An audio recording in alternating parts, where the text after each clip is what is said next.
안녕하세요. 여러분의 건강한 심장을 늘 책임지는 MC 핫! 저는 MC 온입니다. 하트님, 오늘은 뭔가 좀 다른데요? 제가 앉아 있습니다. 이거 최초 아닙니까? 저도요. 앉으니까 이제 시선이 좀 맞아요, 저희. 그러게요. 저희 둘이 오늘 만담하는 건가요, 오늘? 그럼 될까요? 아니죠. 자, 오늘 또 반갑게 최세한 트레이너님 모셔보도록 하겠습니다. 반갑습니다. 네, 반갑습니다. 네, 오늘 거의 반갑습니다. 포스가 일타 강사님이신데 맞으시죠? 좀 과찬이긴 한데 최대한 알려드리도록 하겠습니다.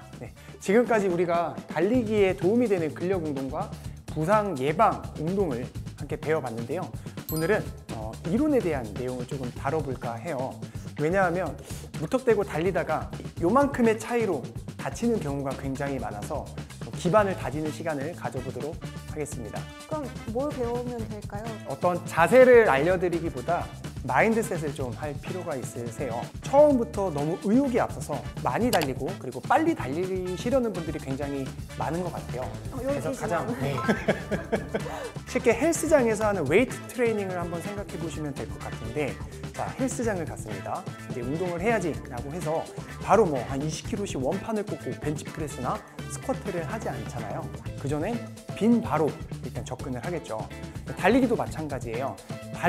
바로 이제 달리기를 시작하기보다 걷기에 노출이 많이 되어 있으셔야 해요. 우리가 일상생활을 보통 이렇게 앉아서 진행하기 때문에 걷는 거에 대한 노출이 많지 않은 분들이 대부분이고, 그런데 그것보다 더 높은 달리기 운동을 한다? 그럼 거의 한 90% 이상은 부상을 당할 확률이 큽니다. 그래서 걷기를 일단 최대한 많이 해보시고요. 걷기 다음으로 해야 되는 게 그렇다고 또 달리기가 아니에요. 걷기 다음으로 해야 되는 게 이제 조깅입니다.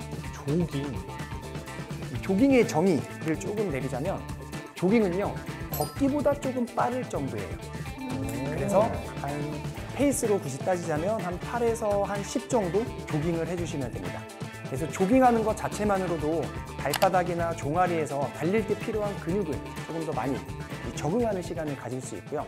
조깅이 됐을 때 그 다음에 이제 달리기로 접근을 하시면 되는데, 달리기가요 걷기보다 느릴 수 있습니다. 이해가 안 되시죠? 네. 저는 정말 이해가 안 가요. 말씀드릴게요. 걷기의 정의를 간단하게 말씀드리면, 걷기는요 두 발 중에 한 발이 무조건 바닥에 닿아 있어야 돼요. 그럼 반대로 조깅이나 달리기는요 두 발 다 공중에 떠 있는 시간이 0.1초라도 있어야 합니다. 그래서 제가 한번 보여드릴게요.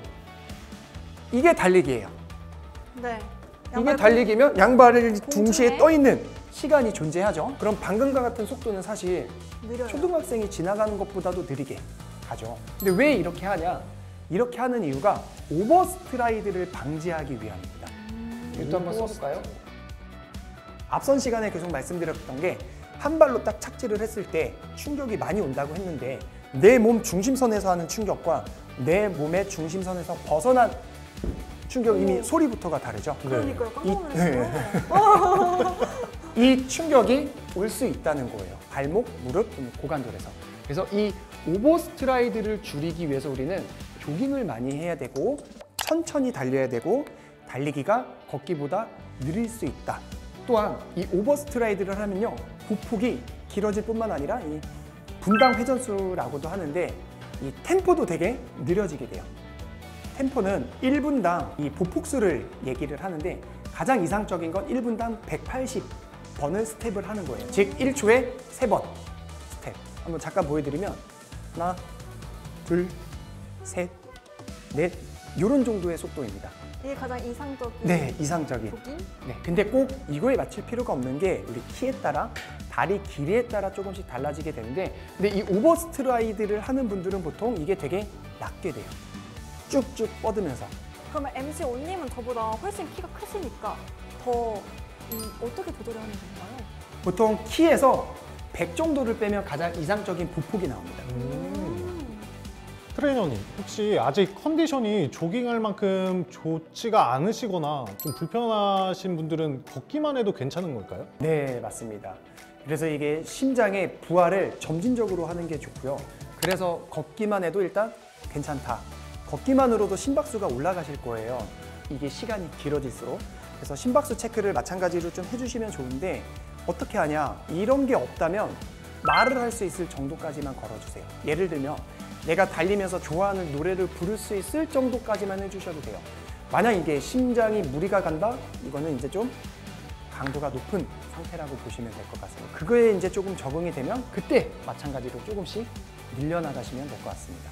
아, 저 또 문득 궁금해지는 게 저희 트레이너 쌤은 러닝 크루를 운영하고 계시잖아요. 사문과 런. 네, 그렇죠? 네, 맞습니다. 근데 여기서 혼자 뛰는 것보다는 그럼 함께 같이 뛰는 게 더 효과적인 것도 맞나요?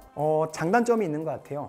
스스로 할 수 있는 힘이 있으면 혼자 뛰는 걸 좀 추천드리고요. 왜냐하면 다 같이 뛰면 페이스를 어느 정도 일정하게 맞춰 뛰어야 되니까. 그게 아니라면 이제 좀 의지가 약하신 분들은 누군가와 함께 뛰는 걸 좀 추천드립니다. 저 같은 경우에도 되게 뛰기 싫은 날인데 이미 약속을 잡아놨어. 오늘 같이 뛰기로 했어.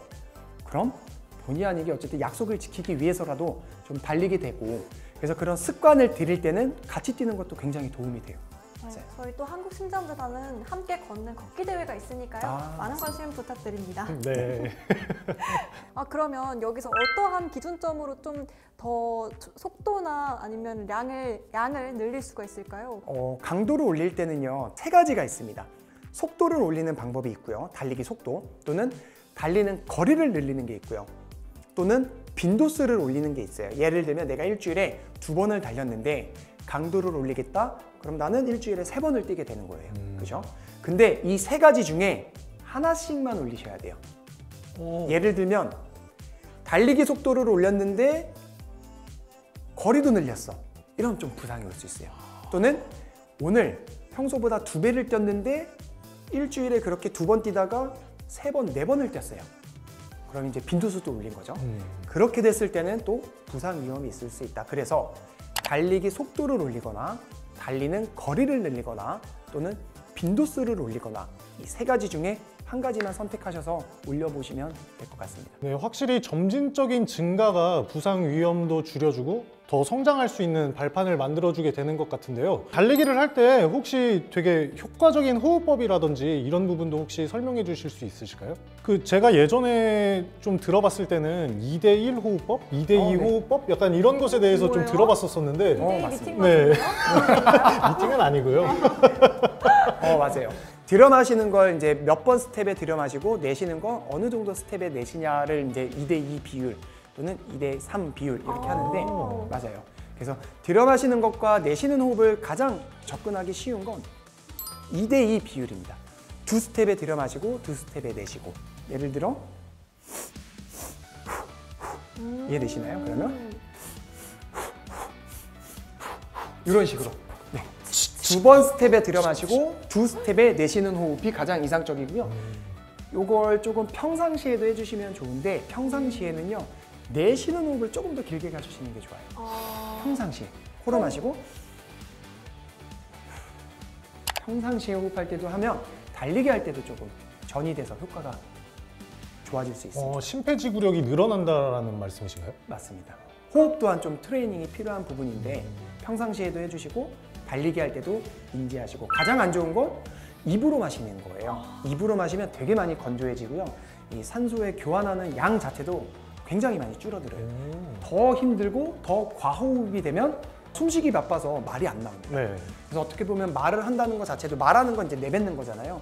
내뱉는 게 되려면 코로 잘 들여 마셔야 되고, 그래서 코로 호흡하는 걸 추천드립니다. 지금까지 배운 수업을 기반으로 꾸준하게 러닝해 보시면 좋을 것 같습니다. 앞편에서 배운 이제 실기와 오늘 배운 이론을 토대로 해서 달리신다면 부상 없이 러닝을 즐기실 수 있을 거라 생각합니다. 내가 알던 것보다 더 세심하게 알고 달려야 되는구나라는 걸 느끼게 됐습니다. 저도 이렇게 배워보니까 러너가 되기 위한 준비를 모두 마친 것 같습니다. 네, 진정한 러너라면 저는 가겠습니다. 지금 가야겠어요. 의욕이 앞서시는 거 아니에요? 이러면 오버 스트라이드 되는 거죠? 그렇죠. 조심해야 침착해, 됩니다. 침착해. 여러분 기억하세요. 한국심장재단은 항상 더 건강한 삶과 마음을 응원하고 있습니다. 하루 30분 운동, 이 작은 변화가 모여 큰 건강으로 이어집니다. 오늘부터 저희와 함께 시작해보세요. 다음 시간에 만나요. 안녕! 하트! 온! 온 하트!